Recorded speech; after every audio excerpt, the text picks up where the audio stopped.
Okay. All right. So YouTube is on and got you on and we're ready to get started. Yay. Yeah. Yes, I got Darren here and it's just Darren and I this time. So, yeah. Oh, uh, yeah, I mean it was nice having a guest over although, we kind of learned some interesting things, talking about it afterwards. Um yeah, so you know, um it's kind of an interesting experience and just like when you have, hang on a sec. When you have people get together, for a more mainstream pagan circle, like a Wiccan coven, or or something like that. Before they start a ritual, there are things that they do to kind of get everybody uh, purified, sensed, and prepared to enter the circle. Well, because what we do is in a circle, we have to kind of adapt, and do things a different way to kind of get everybody in the right frame of mind because apparently pouring cold water on people isn't quite enough. It is for some of us. Yeah, well, but I have a thought for something I'm gonna experiment with in just a moment. But I want to welcome everyone once again. You know, um, howdy howdy is good place to spend a Friday night, especially when too many people are out roaming around anyway. Mm. you know, um, but um, it's funny where we're at. It hasn't. Well, it was cold for a little while, but now it's warm again, and it's eventually going to get cold again. Yes, the AC is running. Insane. Well,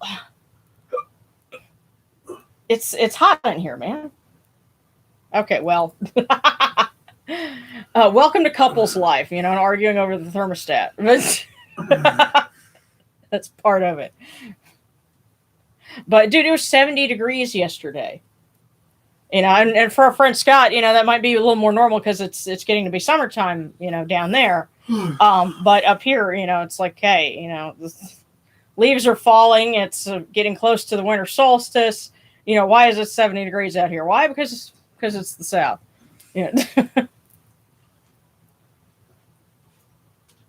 So, yeah. Well, this evening, we're finishing our sailing, and we're having a sailing for Mut. She's the small statue kind of in the middle, and I actually got that was carved by someone in Egypt, and I bought it from the shop called Little Egypt.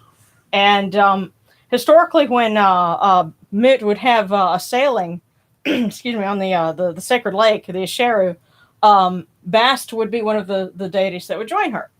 So we've got them both in this boat, which technically the paint job on it's not quite finished yet, but it's smaller and a lot easier to finagle than the big one that I have. So and tomorrow on the Cairo calendar, it says Djehuty takes a solemn oath, and it doesn't say what for. But it must have been something that was pretty important. So, it says make a holiday. So, okay, we're honoring Djehuty along with the girls. So, that will be the theme of the evening.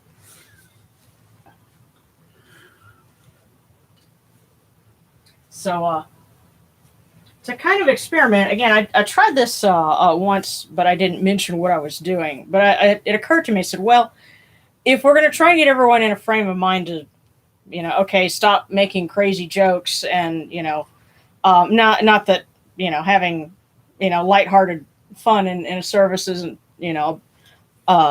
allowed. You can do that, but keep it in the right frame of mind. Since we can't, have everyone step in a circle and smudge them and stuff like that, I said, well, let me try just using a little bit of sound to kind of put everyone in, a different state of mind. And this is just a wine bottle. It's nothing really, mystical, but hopefully when It was mystical when we got to the bottom of it. well, there you go. From humble means, hopefully a more profound use.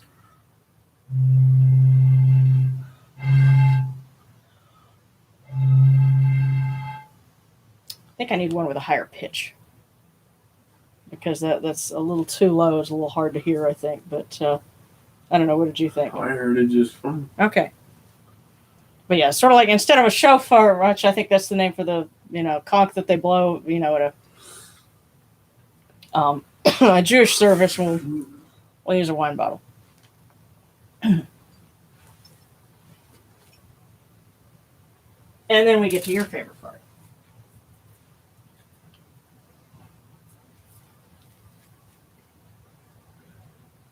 These cool waters are upon my hands.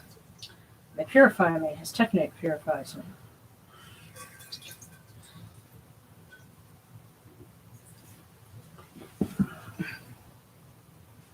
Hail unto you, Anachu. We come unto you without falsehood and without evil. Our purity is upon our hands. Our purity is within our hearts. We cast out all evil that pertains to us. We are pure. We are pure. We are pure. We are pure. That's our story, and we're sticking to it.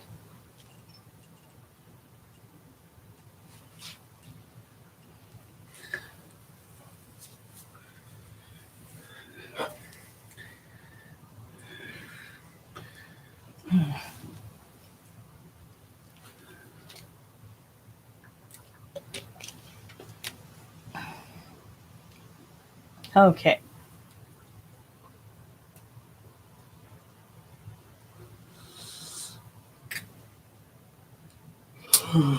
Come in peace, bright-eyed horse. Come in peace.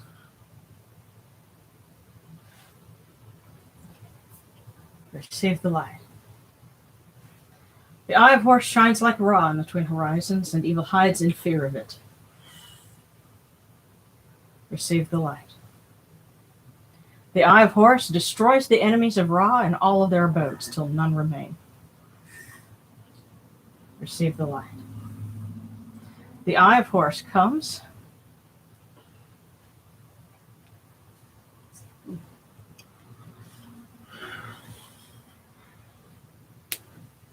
Throughout the four corners, and we are purified with it.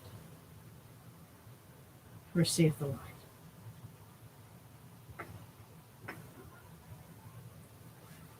And we'll go ahead and light Sekhmet's candle as well.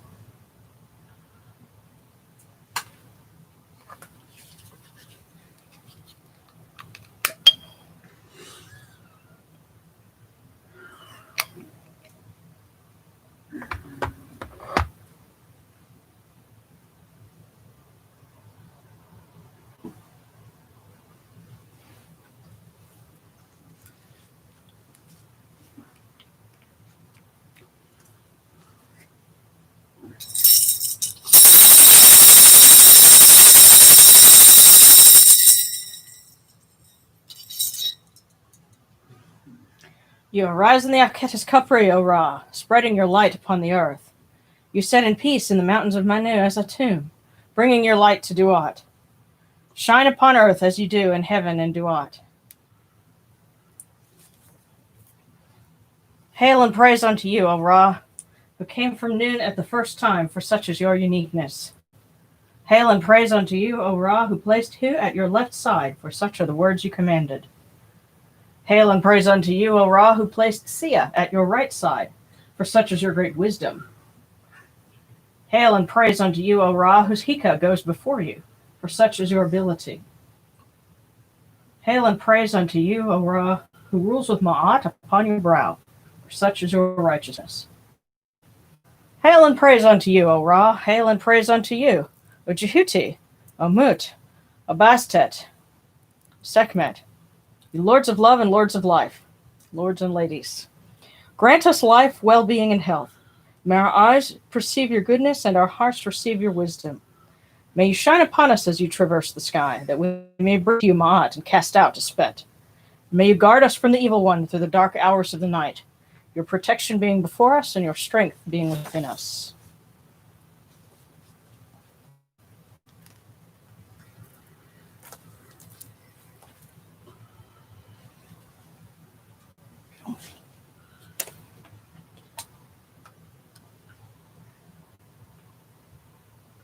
Take these, your cool waters which are the inundation, that they may cool your hearts.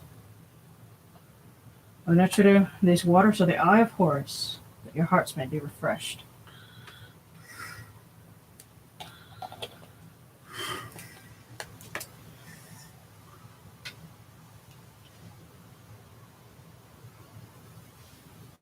Milk, milk, may you taste it in your shrine.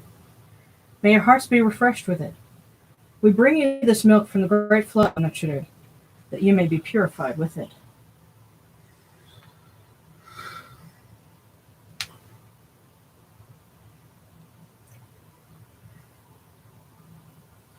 We give you incense. We give you incense, great of purity. Its fragrance is the eye of Horus. Okay. Its fragrance comes to you, it cleanses you, it adorns you. It takes its place upon your hands. O Necheru, we give to you this eye of Horus. Its fragrance comes to you.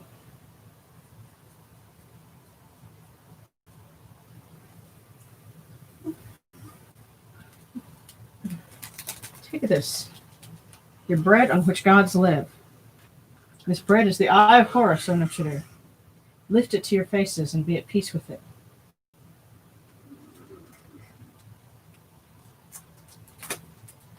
And by the way, if you have an opportunity to get German gingerbread cookies from World Market or someplace like that, they're only available this time of year, and they're totally worth it. Yeah, and definitely bread on which gods live. It's delicious.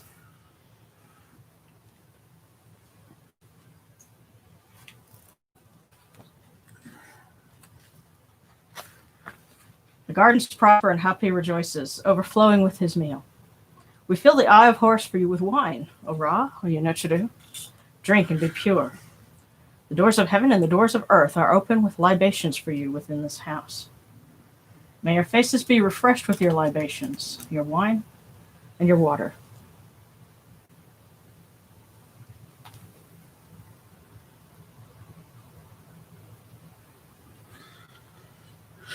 Pure, pure is Ra Haraketi within his house.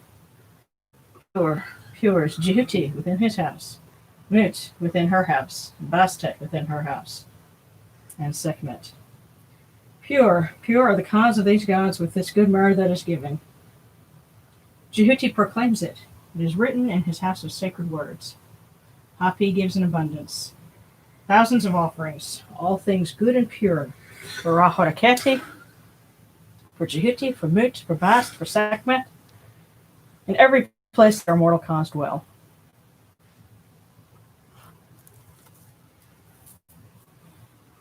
Come to your body, O Ra Haraketi. Come to your bodies, O Djehuty, O Mut, O Bast, O Sekhmet. Come to your bodies, O Necheru. Come to your invocation. Come unto us, your servants, who are mindful of your feasts and your offerings. Bring your power, your hika, your honor, and your ba to these your offerings, and partake of them.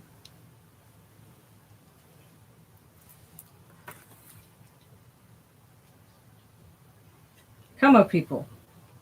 Raise these offerings before the faces of these gods.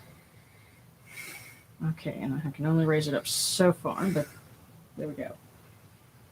Lift the offerings before Ra, before Djehuty, before Mut, before Bast, before Sekhmet. All life comes from them, all health comes from them, all stability comes from them, all good fortune comes from them as it has since the first time. There you go.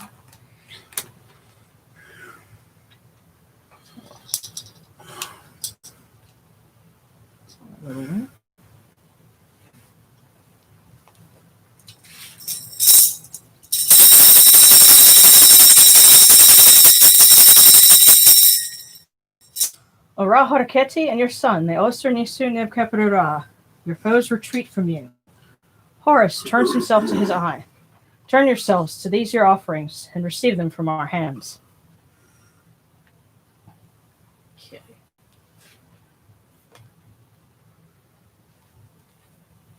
And I don't think it's in frame this time, but this would be the point where we would honor our blessed dead. And light the eye of Horus for them, that it may light their way. And bring them these cool waters, which are the eye of Horus, that their hearts may be refreshed.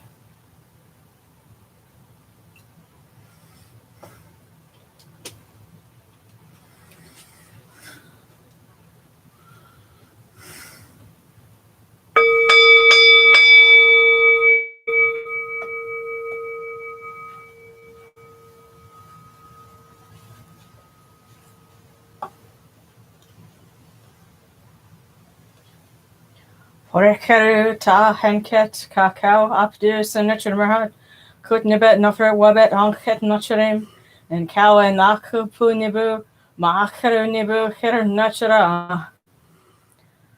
Voice offering of bread, beer, incense, oils, 1,000 of beef and fowl, all things good and pure on which a god lives, for the cause of all of these Aku, all true of voice before the great god.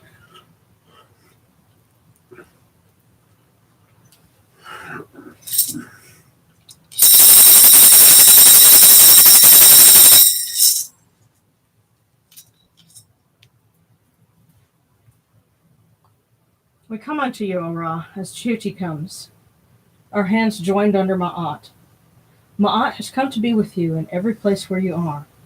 An offering of Ma'at is made unto you, that your heart may be pleased, and your Ka shall live. Truly, your Enid has Ma'at, for they know you live in her. The Enid says unto you, your word is law eternally. Isfet is cast out by your word. Rejoicing is yours every day. Ma'at has taken her place in your shrine.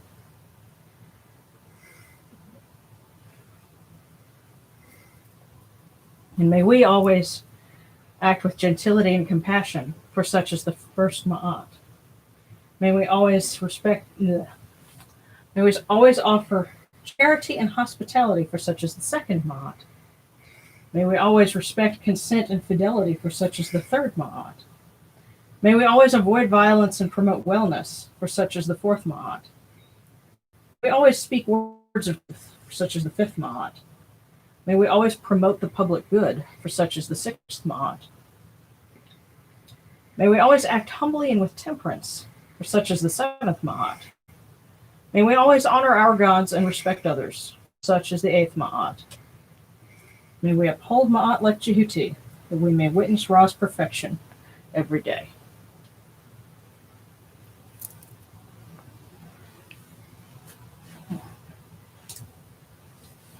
Poor Darren, the Mer got him again.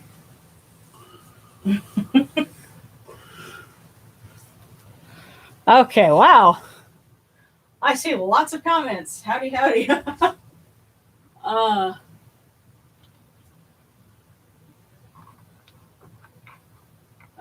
Okay, cool. All right, so y'all like the idea with the using wine bottle. Okay, and welcome to those who are joining for the first time. What we're doing is we're just pausing, before we recite some hymns to various goddesses and other deities. Someone coming from Brazil. Oh goodness. Se habla un poco de español. Bienvenido. I think that's the right way to say it. Correct me if I'm wrong. Yeah, and somebody was asking what kinds of scents you use. Well, sandalwood, myrrh, frankincense. Those are like, 3 staples. A lot of folks offer dragon's blood to goddesses. Essential oils. What I do is I have oils for anointing that I use. Coconut oil is the vehicle, and then I put. As a matter of fact, I do have one. I can bring it to the camera. This is one of my 7 sacred oils, and as you can see, the carrier if it'll open, there we go, is coconut oil. But this particular one, I've got like some essential oils that I put in there. And so whenever you're anointing, you use your pinky finger and then you smear it on that way. So that's how we do things. And we should remind people whenever they are going to anoint icons, Mm-hmm. do it very lightly. Yeah. Eventually you can stain your icons.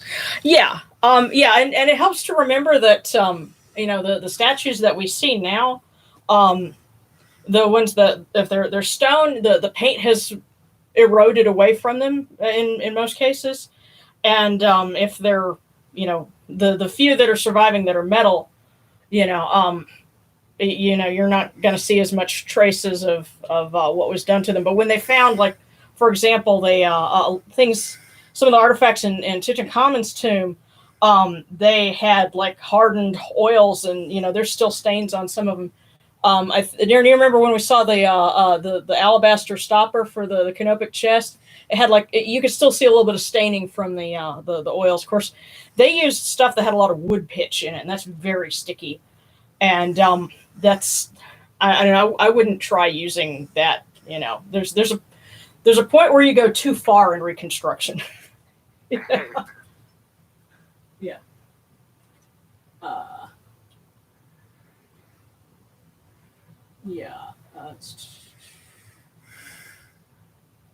Okay. Yeah, we don't. It's bad enough we have tooth decay as it is. Do we want to try to emulate it? Yeah. Yeah. Okay. And hi, Nicole. I'm seeing your comment. I'm having to scroll through here.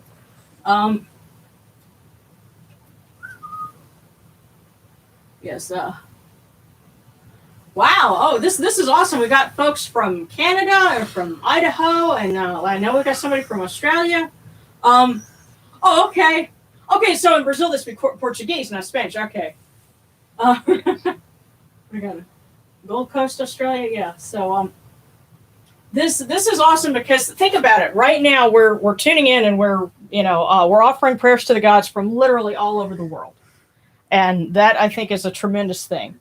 And we could really use it right now because I've gotten several prayer requests, for things like overcoming anxiety and depression.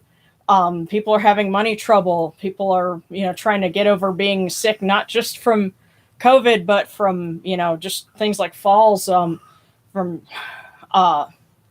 allergies and, other colds, and so it's Disorder too. Huh? Seasonal depression. Yeah. SAD is seasonal affective disorder. That's a real thing. But that's just why we need raw. We need some sunlight. So also, people don't really think about it much, but sunlight in and of itself is a disinfectant. And it also helps your body to make vitamin D. Yeah.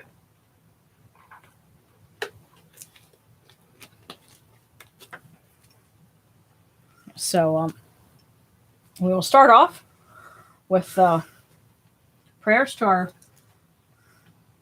deities of the evening. So we'll start with Djehuty.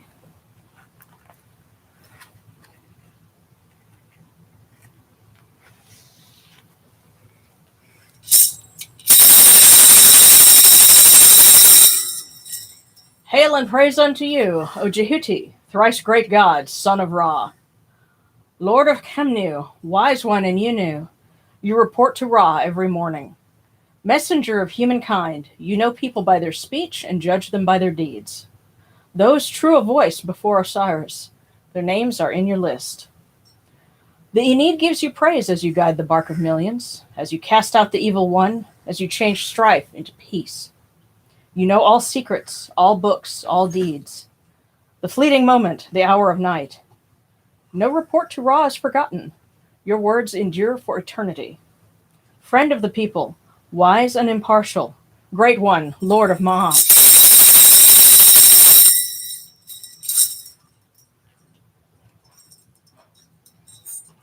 And I have to relate. We offered prayers for someone's kitty last week who was sick, and unfortunately that kitty passed on to the west, but did so peacefully, and now they're with Bast and Sekhmet. And so we're sorry that someone lost their kitty, but glad to be able to provide comfort and healing. And She'll be back. huh? They'll get their kitty. They'll see him later. That's right. That just means your kitty will be waiting for you one day. So, hail and praise unto you, Bastet, Lady of Love, Lady of Life, daughter of Atum, firstborn of the Lord of all, greatest goddess, Lady of Heaven, mistress of all the gods. You open the movements of Shu, for he is your messenger. You slaughter with your arrows. You slay the evil one and seize the hearts of the wicked foes. Lady of the shrine, foremost of the sacred fields, mistress of perfume, mistress of joy.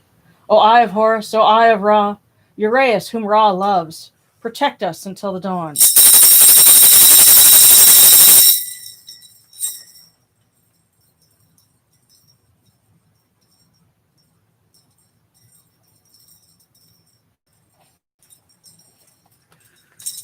And now for Mut. Dua Mut, Uret, Nebet Isheru, Mosut Shu im Hemim Waset, Konsetawi Bakatu imatan, Diasertaimef im Hatmuat. Tamatin Ra, Kemachu, Mehanet Uret Dehbenet Itesra, Disuretaim Konsu, Satimat Iret Kemaise. Adoration of Mut, the Great, mistress of Isheru, who gives birth to light again in Thebes, who traverses the two lands pregnant with the sun, that she may give birth to him in the temple of Mut. Mother of Ra, she who creates light. Great Uraeus, who encircles her father Ra, who gives birth to him as Khonsu. Daughter and mother, who makes her own creator. Yes, and as you can tell from the hymns, there's a little bit of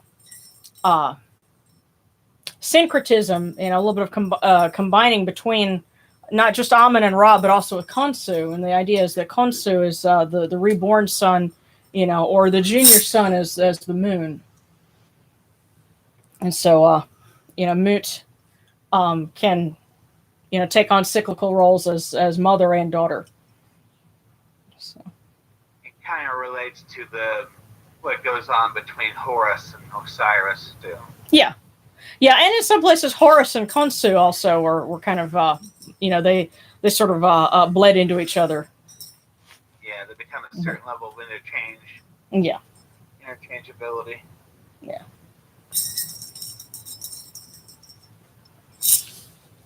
And I have a prayer for Sekhmet on the back of her candle. We'll read here.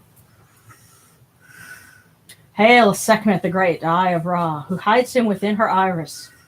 Hail, Sekhmet, sovereign, mistress of light who moves in brightness. In peace, Sekhmet, mistress of darkness, at whose setting the dusk comes. In peace, Sekhmet, mistress of fear, whose seal brings death. Hail unto you, Sekhmet, daughter of Ra, who loves Ma'at, who detests his fet. Most holy of the gods, one seeks life in you.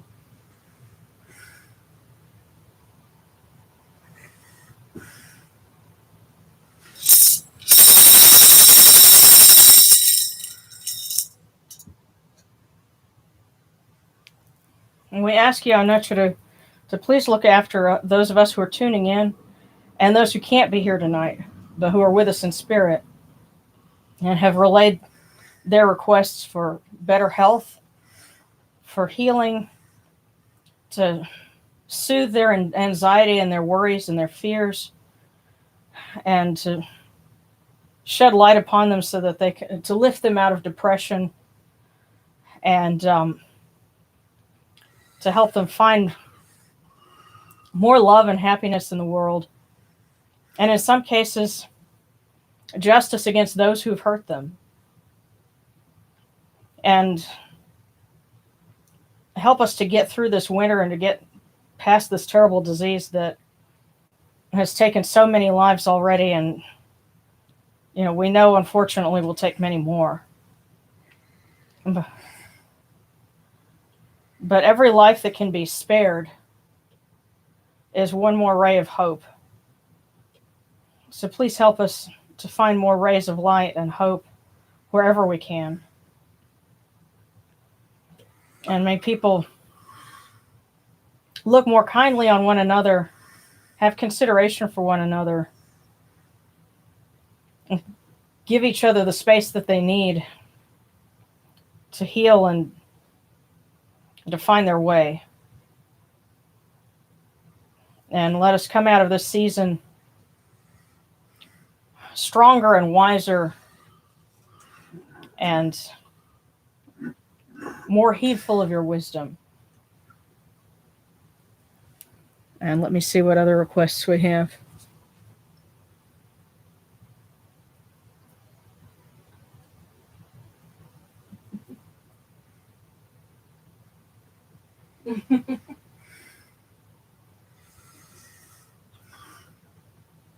Oh, okay. Well, Josh wanted to know what have you missed? Well, we read for Djehuty and for the goddesses, and we've had some prayer requests.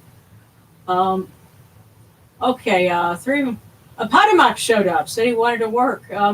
Okay, so someone has a question about Apatamok. There actually is a book about him. I wasn't able to find it at the time that I published my most recent one, but let me see if I've got it. Because I think I mentioned it. You could probably find it through like interlibrary loan. Let's see. Because what helps is the fact that a lot of hymns and things to Apatamok were written in the Egyptian language, which had become a court language in Nubia at one point. And that's the Nubians are credited with a sort of a renaissance in Egyptian literature during the late period. But let's see. Okay, Apatamok, lion god of Meroe, that's spelled Meroe, by L.V. Zakbar, and his last name is spelled Zakbar. It's kind of like it sounds. And look for that book. Like I said, it's unfortunately most scholarly books, they don't print a whole lot of them. And so in order to find them, you've got to go through like university libraries and things like that. And of course, right now that can be kind of dicey. But look for that, and that should get you good and started on, Apatamok. And at some point, we'll try to find more information for him to put like in another book or in the newsletter or something like that. But very cool. What else? Oh, okay. Oh, so somebody's got a channel and they want to do an interview. Cool. We'll have to find a way to do that. And it's too bad that you can't message people privately on YouTube anymore, because I used to talk to people back and forth that way. But let's just I tell you what, tell me what your channel is, and we'll find a way to hook up. But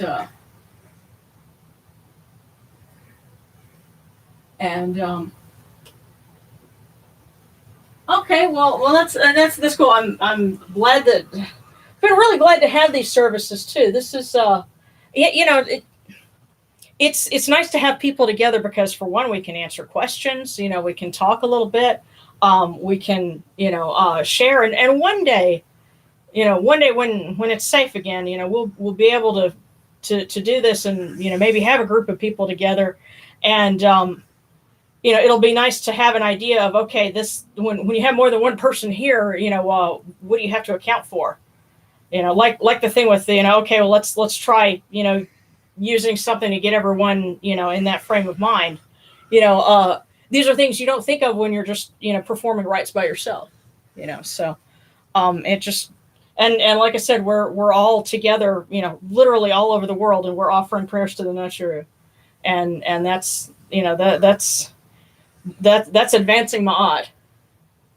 So yeah, it is unfortunate, even as a metaphysical, esoteric, or pagans, whatever we want to call us.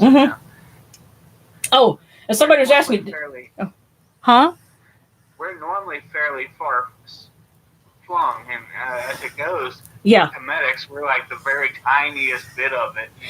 You know what? There is actually a group of pagans that I think is a little smaller and more scattered than us, and that would be the Sumerian pagans. I'm finding out about them. Those guys are like, you know, they're fun to talk to. They're I affectionately call them, they're like the super nerds of paganism, because you don't get that many people who are interested in that, especially from a Reconstructionist point of view. But just yeah, someone asked, did I write this? Yes, this is my fourth book, and there's the I found out about like about Apadamak. I found out about the book as I was getting this ready for press, and I was like, oh man, it'd take me forever to track it down, and then add that to it, So there'll probably be another edition in a few years, because I did was able to improve on Following the Sun, and put that in a second edition, 7 years after I published the first one. So. Oh well, that's awesome. I'm glad you enjoyed the book. Yeah, and the hymns and things that I read are actually from that book, and I'm really glad that I put it all in alphabetical order, because it really helps when someone says, "Hey, could you offer a prayer for so and so?" And I'm having to flip to it in real time. So yeah. Yeah, at this point, you're going to have a library on the side, like a old school bibliography or something. Oh, well, one thing that I learned from doing that, and it gives me more of an appreciation for when, like, if you're writing a dissertation, you have to, like write down what your source is when you find it, because you won't be able to go back and trace it later, or you can, but you'll hate yourself, Right. So yeah, you have to document everything, But okay, let's see. Okay, yeah, and as far as and as for Reconstructionist channels, like I said, I know there's there's one. I'll have to find the link, but there or share it somewhere. But there are some folks that just started doing some Sumerian videos. If you're interested in that kind of thing, as far as Kemetic Reconstructionist. Well, I know that Celery has done a few videos, but and then there's Kemetic Witchcraft. She does a few things, so you can look for them, and of course Wolf has a temple that's kind of well, it's Celto-Roman, but there's some Egyptian deities in there too, and so that's. Shrine of the Irish Oak. So look for that one too. Yeah. So yeah. Temple of Enki is one of the channels that does the Sumerian stuff, and if you're on Facebook, you can look up Order of the Rod and Ring, and that's again for the Sumerian stuff. I learn new things all the time when I read their stuff, because that's not my forte, but it's interesting because hey, they're our neighbors. I suspect that is talking about the implements that the deity himself is shown carrying. Yeah. Rod and ring. Yeah. Well, and see, another interesting thing is the Egyptians like borrowing from other cultures too. They would we've found references to things like in the magical papyri. You had magical phrases that they think were borrowed from Mesopotamia, from the Akkadian language, and from other sources, because it was exotic to them, and so it was thought that would have special power. So yeah, they were trying to gank magic from the Babylonians and from other sources. If they they figured, hey, let's try this. So. Oh yeah, yes, I still am. I need to go through and see the requests. It's just I've been because I know I've gotten some new ones. It'll tell me, hey, you've got some, but I need to just be able to sit down at the computer and like add a whole batch of people at a time, because I've been actually trying to keep up with stuff in the in my Etsy store. So I tend that and also more videos for YouTube. I've got something planned for this month. and hoping to start taping on that, or doing more taping in the next week or so. So I'm like constantly having to switch tasks, and so don't worry. Eventually, I'll come back around and I'll add more people into the group. It's not anything against anybody here. It's just I got to go through and read everything. So yeah, yeah. Joshua, I think that might be that project that they were talking to you about. Who knows? But okay, cool. All right. Well, since we're talking about things like that, I'm going to go ahead and we'll do one of our divinations and see if let's see what kind of message we have for everyone for the week ahead.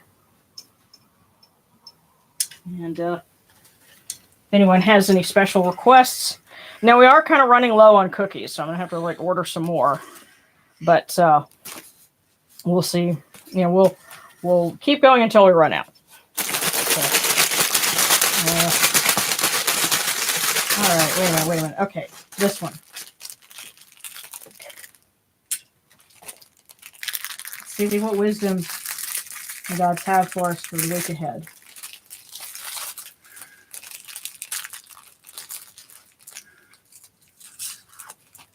And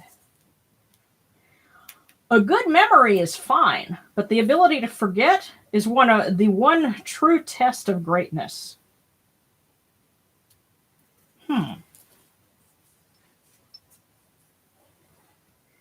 Interesting. I mean, I could maybe see that in the concept of forgive and forget. It's interesting because in the Shabako stone, which is an account of the of Geb settling the rivalry between Horus and Set, it describes, it says he separated them and he told them forget. So in that case it was stop fighting. So yeah, I think it very much has to do with not carrying things, and learn when to just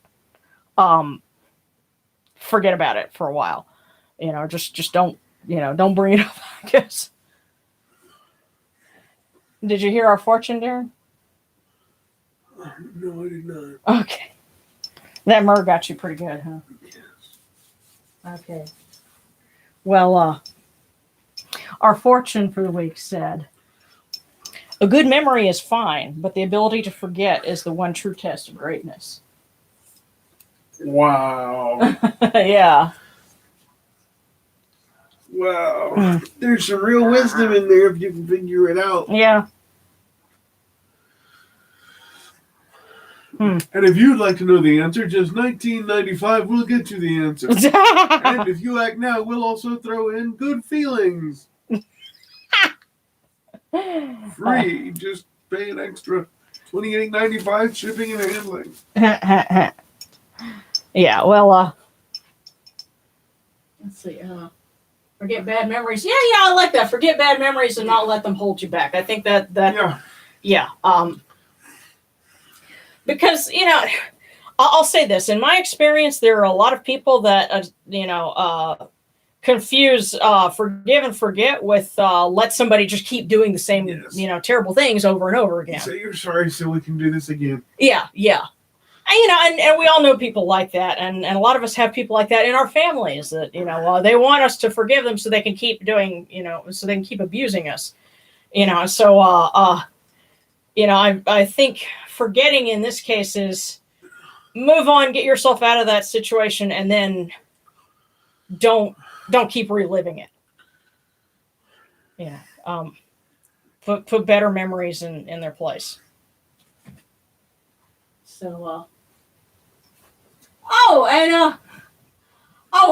Rebecca, we were just talking up the Sumerian channels. What's the one? I can't remember the one that y'all just did, like some simple videos on offerings, and I was watching one of them. And it's not Temple of Enki, but it's another one. Mention that for me. Refresh our memories in the comments, because I was talking up Near Eastern pagan reconstruction channels. And also if anyone has a request for a divination, we can pull another one. But and also any other prayer requests. I was gonna say, did you have anything, Darren? Huh? Did you? I was gonna say if Darren had anything. Prayer requests? Yeah. Yeah, for Sharon's mom. Yeah, well, that's a tough one for me because talking about people that like to hurt you and then ask to be forgiven so they can do it again. She's one of those people. And the only thing I can ask for is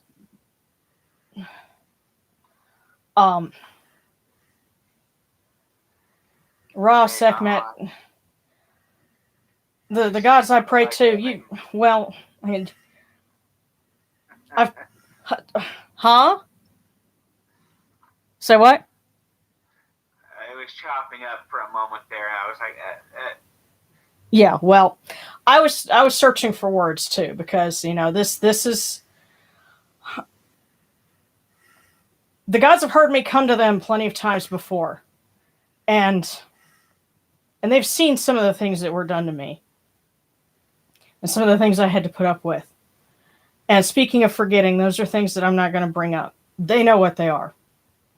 Djehuty knows, the fleeting hour, the fleeting moment, the hour of night. And so it's very hard for me to ask for anything having to do with her, other than strength and wisdom and peace for myself to be able to deal with it and just move on. I also asked for that. I ask for that for you. I ask for that for your brother who's tending to your mom. And I ask that cool heads prevail. Well,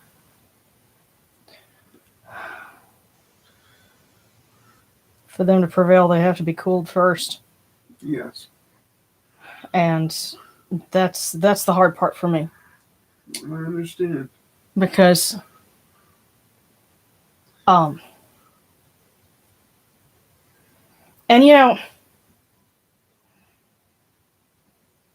Aset also knows, because I have a hard time looking at statues of the Madonna and Child, because I think about what was done for my brothers and not for me.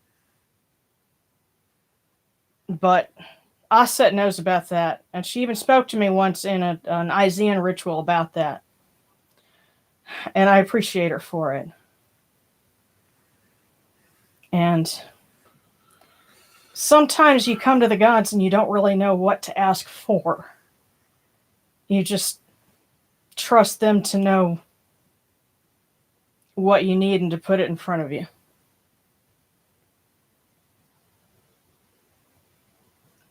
So that's the points where it's tough, and you just have to ask them,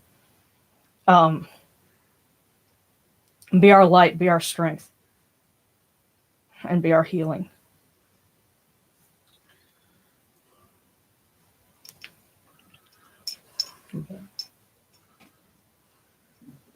Okay, and somebody has a request for divination. Yeah, Zero feeling what Apodamak wants to work on with me. Okay. Yeah. Yeah. Yeah. Cool. Yeah.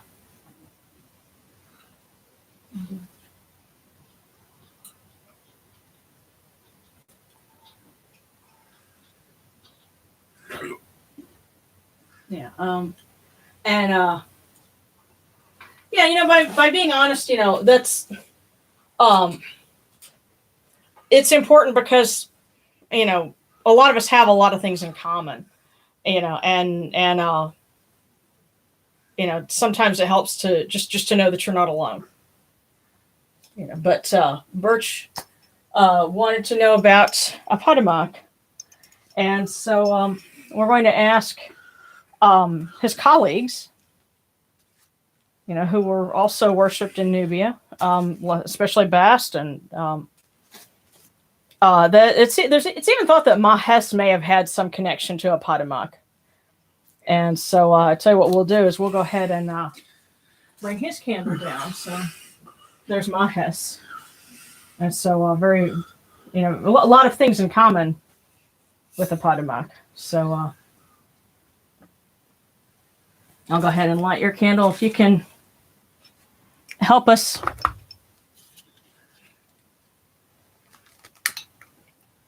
Find some wisdom and some direction for our friend. Some pointers on where to go.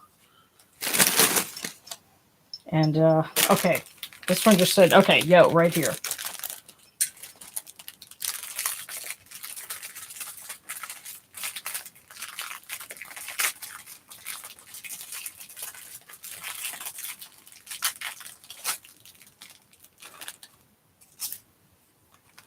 And it says, fortune favors the brave. Woohoo! Well, they're trying to learn to work with Apatamok, so definitely the energy of lions. Yeah, and tell you what, I can recommend. There's another book that I have, and if you want to try and look it up, it's a little more on the expensive side, but it's a great book, and I had a lot of fun reading it because I learned many things. And I think it might have mentioned some stuff about him. But this is, let me see if I can bring it into the camera. Okay, Ancient Nubia, African Kingdoms on the Nile. And as you can see, it's a very thick book. But it was published, oh goodness, like 2012, I think. And tremendous book. And like, okay, this is of course, that museum's, all the museums are closed right now, but this is in New York, and this is a reconstructed temple that's actually from part of Nubia. It had to be moved because of the building the Aswan Dam, and so all sorts of interesting things. There's even a temple somewhere in Nubia that was built by Tutankhamun. It's just it's not in as good a state of preservation because most of the stuff down there was carved in sandstone, which erodes more easily. But somewhere in here, there's this one site that has a lion temple, and there's lots of reliefs of Apatamok, and there's like one of him, and he has like the torso and arms, like you would expect of a lion-headed man, but the lower body of a serpent. And this thing, it's coiled, and it's like going down the side of a pylon. It's really neat, but it's somewhere in here. So I believe that book is called Knick Knack Patamak. Patamak. Very punny, but no, this was like. So I think it cost me about $40, but thereabouts. But hey, if you get Christmas money, send it to us. We need it. Oh well, yeah, but when you're looking on Amazon for books. That's a fun one to get. So I recommend it. But so hopefully that helps. And be brave, go out there, just try it. Yeah. I guess is their advice. So oh, okay. So I had trouble with my self-confidence, learning to stand up You know, yeah, cool.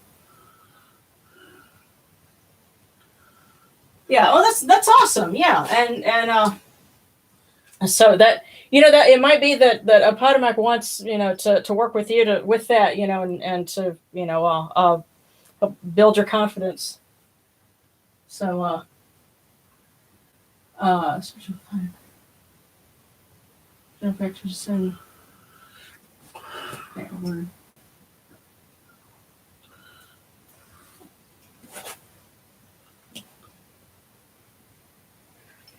I was just trying to catch up on the comments a little bit, but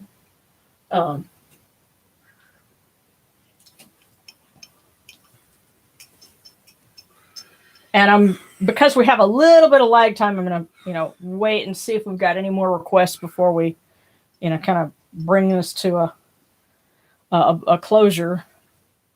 But I've been delighted to have new viewers. You're always welcome, and I'm glad to be here. And it occurred to me 2 weeks from now will be Christmas night, so it's on a Friday this year, so we will be doing a service on Christmas night. Yes. So how fun is that? And that's going to be in honor of Neat, because Neat and Sobek have a feast on Christmas. So That's going to be really neat. yes, very funny. Ooh, neat. Neato. Mm-hmm.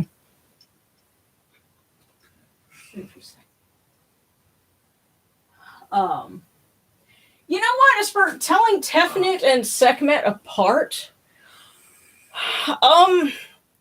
for one, there's not very much artwork of Tefnut. I guess that's a hint for me to work on something. Because, bless you, Darren. Thank you. They're both lioness-headed goddesses. Sometimes the only way to really tell them apart was the legend, the hieroglyphs, that spell their name, to either side. And I think sometimes you'll see Tefnut with like a green dress, but and Sekhmet is usually in a red one. Bless you, but otherwise, no. They're very, very similar to each other. It's kind of like we were joking about how do you tell Horus apart and how do you tell Ra apart sometimes, or Khonsu as a hawk-headed man. How do you tell him apart too? And you have to look for little things, like, and it's harder with Tefnut and Sekhmet because they both have the sun disk on their head. They both can act as the Eye of Ra. Although sometimes you see Tefnut without it, I think. You'll see them like if you look for the depictions from the Book of the Dead when you have like the gods together, you'll see like Shu and Tefnut and then the Enid and so the only way you can tell is you have to read her name. So can you imagine? Most of the Eye of Ra have a lion aspect, Yeah, and sometimes Bast was pictured with a lioness head, so it really could be difficult to tell them apart unless you could read their names.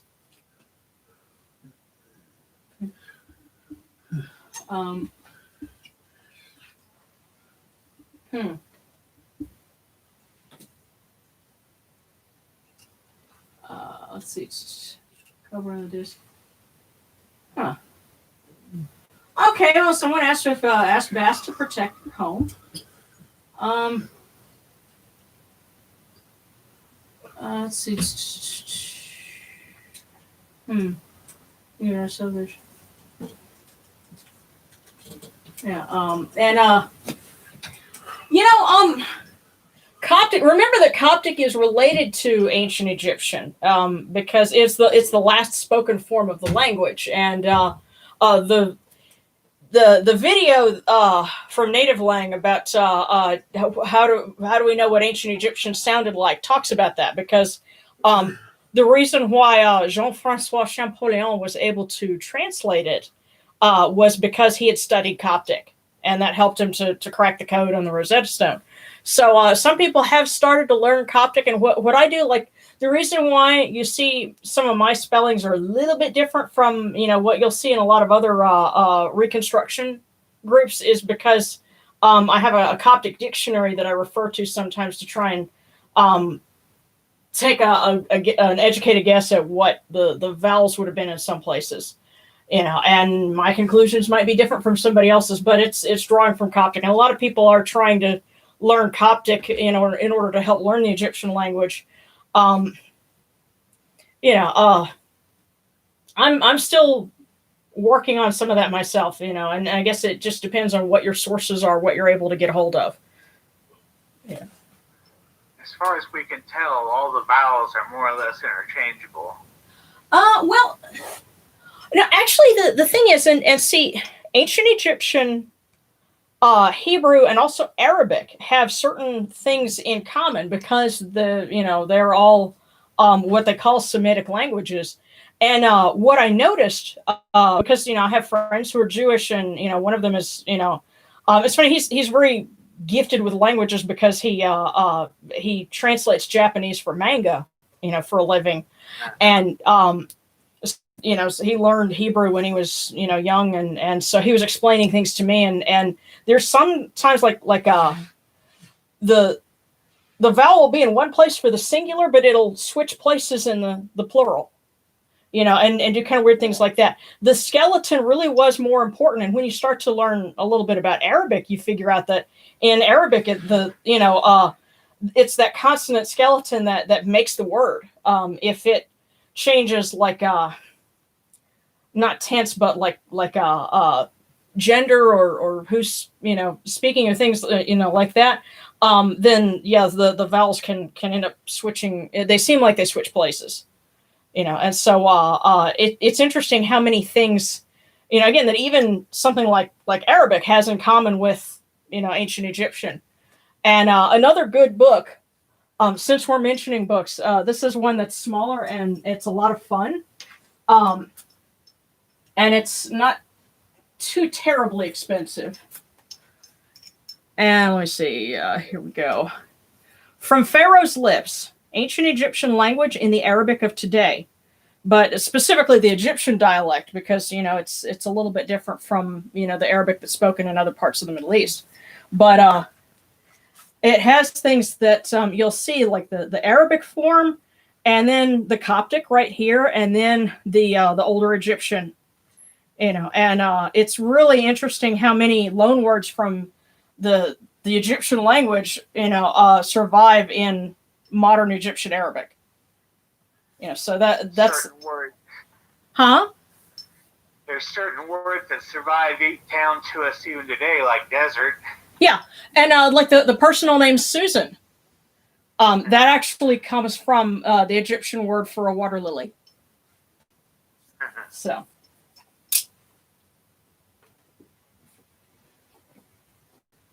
yeah. For those of you wanting to learn more about it, like I said, put that on your Christmas wish list. But yeah, that Bill Manley hieroglyphics books are really good too. Yeah. Okay. I'm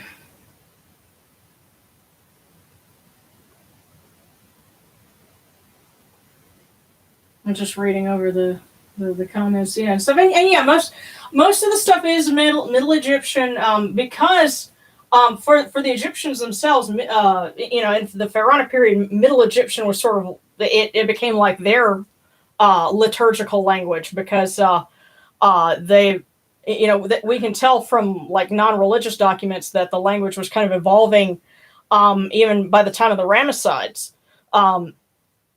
But they were still using Middle Egyptian because that was, they looked on it as the classical form of the language, and that's what they used for, religious documents.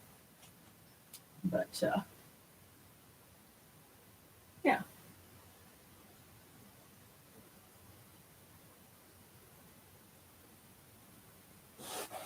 But,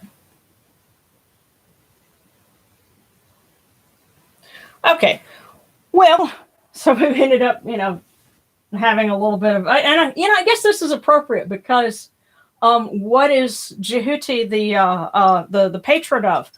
Learning, study, language, and what have we been talking about?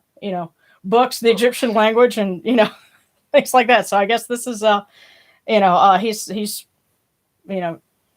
taking a moment to be in his element. Yeah, I was thinking about that too a few minutes ago. Yeah, it just occurred to me. It's like, oh, hey, well, we're kind of doing his thing. On the similar wavelength. Yeah. Yeah. So.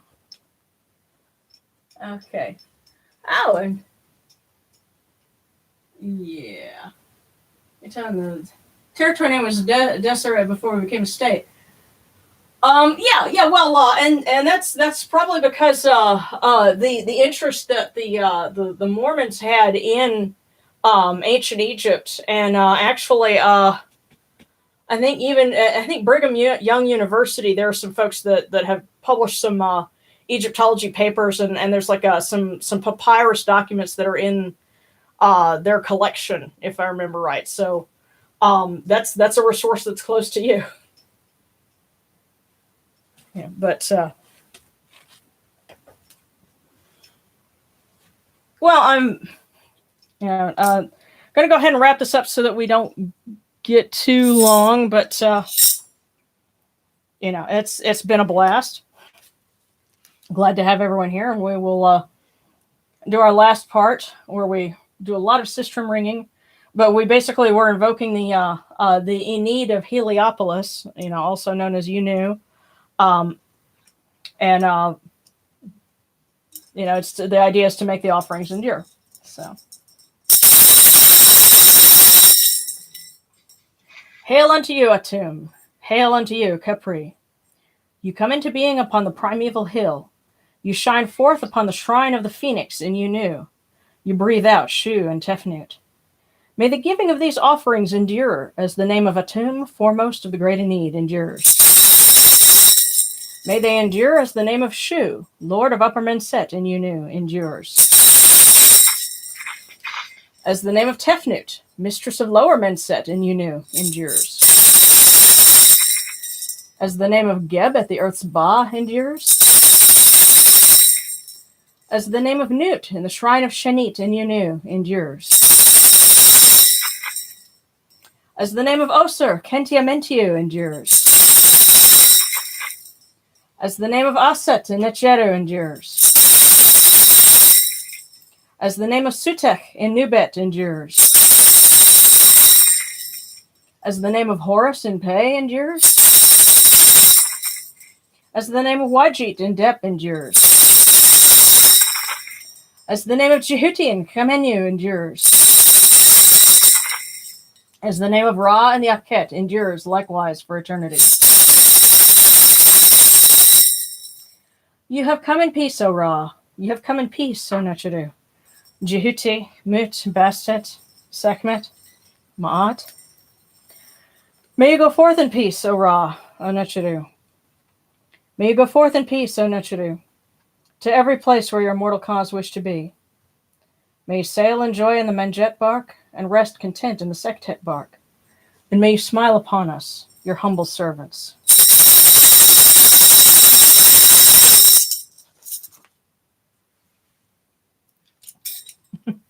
Well, thank you, everyone.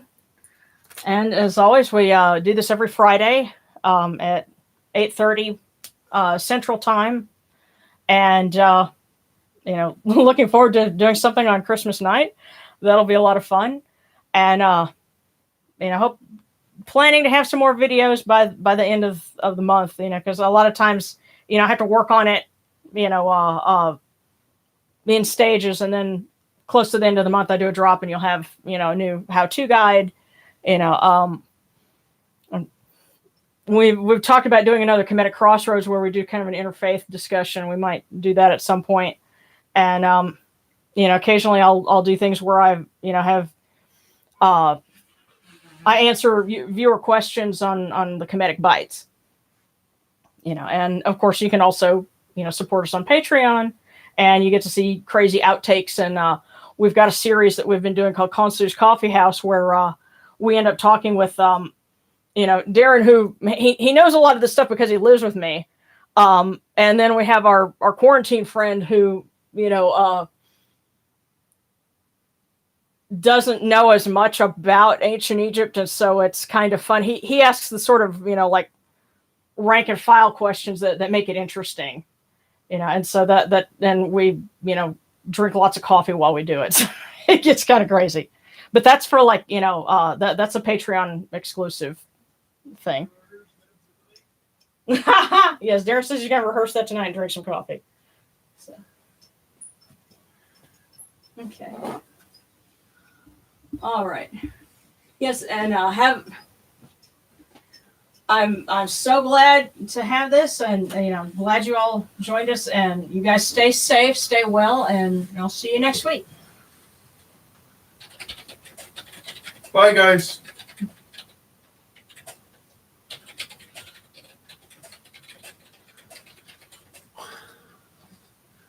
Sorry, just my allergies took me out.